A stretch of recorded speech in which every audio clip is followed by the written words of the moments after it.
Hello students, I am आरती और मैं आप सबका वेलकम करती हूँ आरती एजुकेशन वर्ल्ड पर। डियर स्टूडेंट्स, इस वीडियो में हम आपकी 10th क्लास की सामाजिक विज्ञान विषय की वर्कशीट नंबर 44 करेंगे और डेट है जिसकी 15 अक्टूबर 2020। बच्चों, हम राजनीति विज्ञान से यानी कि आपकी पॉलिटी से एक टॉपिक पढ़ रहे हैं, राजनीतिक दल। और लास्ट जो हमने वर्कशीट पढ़ी थी उसमें हमने जाना था कि राजनीतिक दल होते क्या हैं और राजनीतिक दल बनाने का उद्देश्य क्या है, क्यों ज़रूरत है, क्या आवश्यकता है राजनीतिक दलों की। आज हम पढ़ेंगे इस वर्कशीट में दलीय प्रणाली के बारे में। और कुछ होते हैं आपके राष्ट्रीय दल, कुछ होते हैं प्रांतीय दल, उनके बारे में भी थोड़ी इन्फॉर्मेशन देखेंगे इस वर्कशीट में।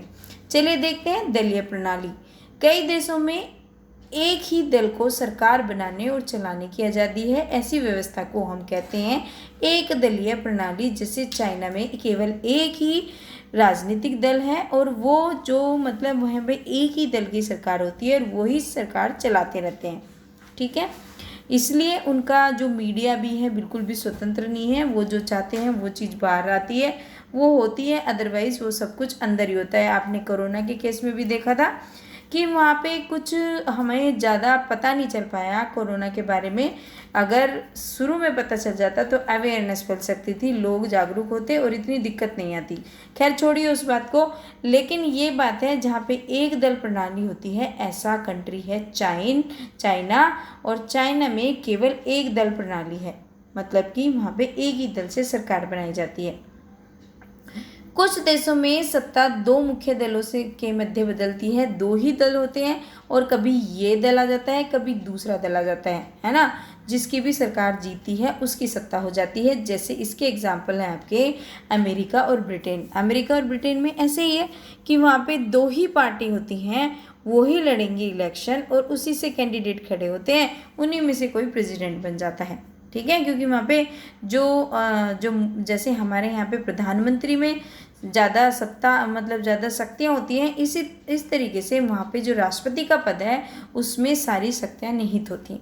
ठीक है, चलिए, जब अनेक दलों का सत्ता के आने में ठीक ठाक अवसर हो तो उसे बहुदलीय व्यवस्था कहते हैं। जैसे कि हमारे भारत में है। भारत में क्या है, बहुत कई कितने भी दल हो सकते हैं, मतलब बहुत सारे दल हो सकते हैं। उसकी कंडीशन होती है कि इन दलों को राजनीतिक दल का राष्ट्रीय राजनीतिक दल या प्रांतीय दल बना सकते हैं। लेकिन यहाँ पे कई दलों की व्यवस्था है, जरूरी नहीं कि एक ही या दो ही पार्टी हों, 10 भी हो सकती हैं और 20 भी हो सकती हैं। ठीक है, प्रांतीय दल बनाम राष्ट्रीय दल। अब देखिए प्रांतीय दल क्या है और राष्ट्रीय दल क्या है। जब कोई दल, यानी कि एक पार्टी को बोल रहे हैं दल, जब कोई दल राज्य विधानसभा के चुनाव में पड़े कुल मतों का 6% यानी कि 6% या उससे अधिक हासिल कर लेती है और कम से कम 2 सीट पर जीत हासिल कर लेती है, मतलब जब राज्य विधानसभा के चुनाव लड़े जाते हैं उसमें 6% तो उसको वोटिंग परसेंटेज मिले, जो टोटल वोटिंग हुई है उसका 6% मिला हो और कम से कम 2 सीट उसको मिल गई हो, जीत गई हो, तो उसे राज्य के राजनीतिक दल के रूप में मान्यता मिल जाती है कि उस राज्य का वो राजनीतिक दल है।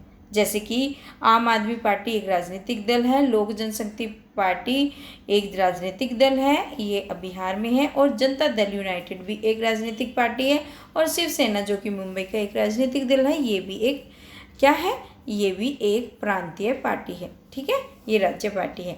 अगर कोई दल लोकसभा चुनाव में पड़े कुल वोट का अथवा 4 राज्यों के विधानसभा चुनाव में पड़े कुल वोटों का 6% हासिल कर लेती है, मतलब कोई भी दल ऐसा हो या तो पूरा जो ओवरऑल जो वोट पड़ा है उसमें उसका वोटिंग परसेंटेज हो 6%, या फिर किसी भी 4, है ना, जो राज्यों के विधानसभा के चुनाव हैं उसमें 6% हो, किसी भी चार में, जैसे मान लो यूपी, पंजाब, हरियाणा और दिल्ली, इन चारों में उसका जो 6% चारों स्टेट में आ गया जब उनके राज्य के मुख्यमंत्री के चुनाव हुए, तो तब भी उसे एक क्या राष्ट्रीय दल के रूप में उसे मान लिया जाता है। ठीक है, और लोकसभा चुनाव में कम से कम 4 सीटों पर जीत दर्ज करता है।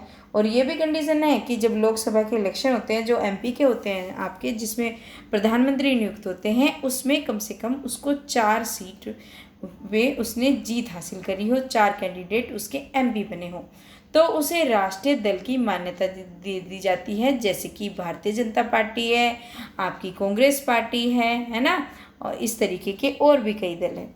ठीक है, चलिए अब भारत के मुख्य राष्ट्रीय दल कौन कौन से हैं, प्रमुख राष्ट्रीय दल के बारे में जान लेते हैं। सबसे पहले है भारतीय राष्ट्रीय कांग्रेस। इसका चुनाव चिन्ह क्या है, हाथ का पंजा है, और ये 1885 में इसकी स्थापना हुई थी।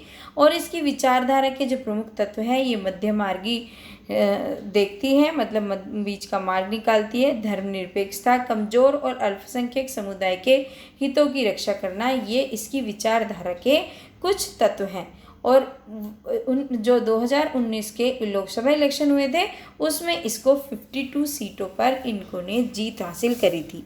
ठीक है, 52 एमपी हैं हमारे भारतीय राष्ट्रीय कांग्रेस से। भारतीय जनता पार्टी जो आज के टाइम में लीडिंग पार्टी है, जिसकी सरकार है, उनका चुनाव चिन्ह है कमल का फूल, और इसकी स्थापना हुई थी 1980 में, लगभग 100 साल बाद, है ना, 95 साल बाद। इससे प्राचीन संस्कृति से प्रेरणा लेकर मजबूत और आधुनिक भारत बनाना और सांस्कृतिक राष्ट्रवाद, धर्मनिरपेक्षता, समान नागरिक संहिता आदि इनके ये मुख्य वैचारिक तत्व हैं। इनको कुल सीटें मिली थी 2019 के चुनाव में 303। अब आती है नई पार्टी, हमारी अलग पार्टी, दूसरी पार्टी, मतलब बहुजन समाज पार्टी, और इसका निशान है हाथी, और 1984 में इसकी स्थापना हुई थी। इसके संस्थापक हैं बाबा साहब, इनकी जो विचारधारा है वो बाबा साहब अम्बेडकर को लेकर है। ज्योतिबा फूले, पेरियार आदि के विचारकों से ज़्यादा प्रेरित है। धर्मनिरपेक्षता, अनुसूचित जाति जनजाति के लिए विशेष प्रावधान और उनके हितों की रक्षा करने के लिए ये पार्टी बनी थी। और इसके जो लोकसभा में जीते कैंडिडेटों की संख्या है उसकी है 10। ठीक है, भारतीय कम्युनिस्ट पार्टी, इसका जो आपका चुनाव चिन्ह है हंसिया, हथौड़ा व सितारा है। 1964 में इसका फॉर्मेशन हुआ था, ये भी एक पुरानी पार्टी है। मार्क्सवाद लेनिनवाद में इनकी आस्था है, और समाजवाद, धर्मनिरपेक्षता और लोकतंत्र की समर्थक तथा साम्राज्यवाद और सांप्रदायिक ताकतों का विरोध करना इसकी मुख्य वैचारिक जो विचारधारा के मुख्य तत्व हैं। और इसको 3 सीटें मिली थी लोकसभा में। अब आप कहेंगे 3 सीटें मिली हैं, हमने तो ज़्यादा सीटों की बात करी है कि कम से कम कितनी 4 सीटें मिलनी चाहिए, लेकिन इनका वोटिंग परसेंट 6% रहा होगा, इस वजह से। भारतीय कम्युनिस्ट पार्टी गेहूं की बाली और वह हंसिया इनका निशान है। 1925 में इसका फॉर्मेशन हुआ था, गठन हुआ था, स्थापना हुई थी। ये इससे भी पुरानी है। मार्क्सवाद, लेनिनवाद, धर्मनिरपेक्षता और लोकतंत्र में आस्था है। आपने एक नोटिस करा होगा कि सारी पार्टी धर्मनिरपेक्षता में बिलीव करती हैं, क्योंकि हमारे यहाँ पे विभिन्न धर्मों के लोग एक साथ रहते हैं, तो वो चीज़ तो करनी है। अलगाववादी और सांप्रदायिक ताकतों का विरोध इत्यादि इनके जो मूल एजेंडे में शामिल है। ठीक है, अब आती है राष्ट्रवादी कांग्रेस पार्टी। टेबल घड़ी जो है इनका चुनाव चिन्ह है। 1999 में बनी थी ये पार्टी। गांधीवाद, धर्मनिरपेक्षता, सामाजिक न्याय और संघवाद इत्यादि इसकी विचारधारा के प्रमुख तत्व हैं। और इनके जो एमपी चुने गए थे आपके 2019 के इलेक्शन में, वो हैं 5। ठीक है, राष्ट्रीय दल का आधार वर्ष 2006 में भारतीय चुनाव आयोग की संस्तुति है, मतलब जो 2006 में बना था भारतीय चुनाव आयोग की संस्तुति थी, उसके अनुसार ही राष्ट्रीय दल बनते हैं। अब आ जाते हैं इसमें कुछ प्रश्न और उनके हम उत्तर करेंगे। चलिए, तो पहला प्रश्न है, लोक जनशक्ति पार्टी किस राज्य का प्रांतीय दल है? तो इसका आंसर बच्चों आप किस तरीके से लिखेंगे? लोक जनशक्ति पार्टी है बिहार का। कहाँ का दल है? बिहार का। ठीक है, प्रांतीय दल है। भारतीय राष्ट्रीय कांग्रेस पर एक संक्षिप्त नोट लिखिए। तो जो भी आपको भारतीय राष्ट्रीय कांग्रेस के बारे में पता है वो आप लिख सकते हैं कुछ लाइनों में। भारतीय राष्ट्रीय कांग्रेस भारत की एक प्रमुख राजनीतिक पार्टी है ना, और पहली भी है जो भारतीय स्वतंत्रता आंदोलन में अग्रणी थी। इसकी स्थापना 28 दिसंबर 1884 को 65 व्यक्ति द्वारा हुई थी। इसकी स्थापना में A.O. ह्यूम जो एक सेवानिवृत्त ब्रिटिश अधिकारी थे और दादा भाई नौरोजी और दिशा वाचा ने इसमें अहम भूमिका निभाई थी। ठीक है, आप ये भी लिख सकते हैं भारतीय राष्ट्रीय कांग्रेस अब विपक्ष में है। ठीक है, अब मुख्य विपक्ष में है। ठीक है, मुख्य विपक्ष पार्टी कौन सी है? भारतीय राष्ट्रीय कांग्रेस। जो भी आपको इसके बारे में पता है आप लिख सकते हैं और एक दो लाइन ऐड कर सकते हैं अगर ऐड करना चाहिए। भारतीय जनता पार्टी पर एक संक्षिप्त नोट लिखना है तो लिख लीजिए। भारतीय जनता पार्टी आज की तारीख में देश की सबसे बड़ी और प्रभावशाली पार्टी है। पहले ये भारतीय जनसंघ के रूप में जानी जाती थी। ठीक है, इसको यहाँ पे पूर्ण विराम लगाइए। भारतीय जनसंघ की स्थापना श्यामा प्रसाद मुखर्जी ने करी थी 1951 में। भारत में वर्तमान में भारतीय जनता पार्टी की सरकार है और श्री नरेंद्र मोदी भारत के प्रधानमंत्री के रूप में देश का नेतृत्व करते हैं। तो आपको यहाँ पे जहाँ पे मैंने पूर्ण विराम लगाए हैं ये लगा लेने हैं और आप इस तरीके से संक्षिप्त नोट इसका लिख सकते हैं। ठीक है, चलिए अब इन्होंने हमसे जो 4th क्वेश्चन पूछा है वो पूछा है कर्नाटक, आंध्र प्रदेश, तमिलनाडु, उत्तर प्रदेश, पश्चिम बंगाल के एक एक प्रांतीय दल का पता कीजिए और पता करके लिखना भी है। ठीक है, तो चलिए लिखते हैं हम। कर्नाटक का मुख्य जो दल है जनता दल सेक्युलर और उसको GDS भी बोलते हैं। आंध्र प्रदेश का एक जो प्रांतीय दल है वो YSR कांग्रेस पार्टी है। YSRCP इसको शॉर्ट फॉर्म में बोलते हैं। तमिलनाडु का मुख्य दल है द्रविड़ मुन्नेत्र कड़गम जिसको हम शॉर्ट में DMK के नाम से जानते हैं। उत्तर प्रदेश में बहुजन समाजवादी पार्टी भी है। ये वैसे तो अब ये राष्ट्रीय दल में आ गया है और लेकिन ये प्रांतीय पार्टी में भी आ सकता है। समाजवादी पार्टी है वो भी लिख सकते हैं। तो ये भी आपकी क्या है, आप इसमें समाजवादी पार्टी का भी नाम लिख सकते हैं जिसके जो मुख्य वो है कौन है?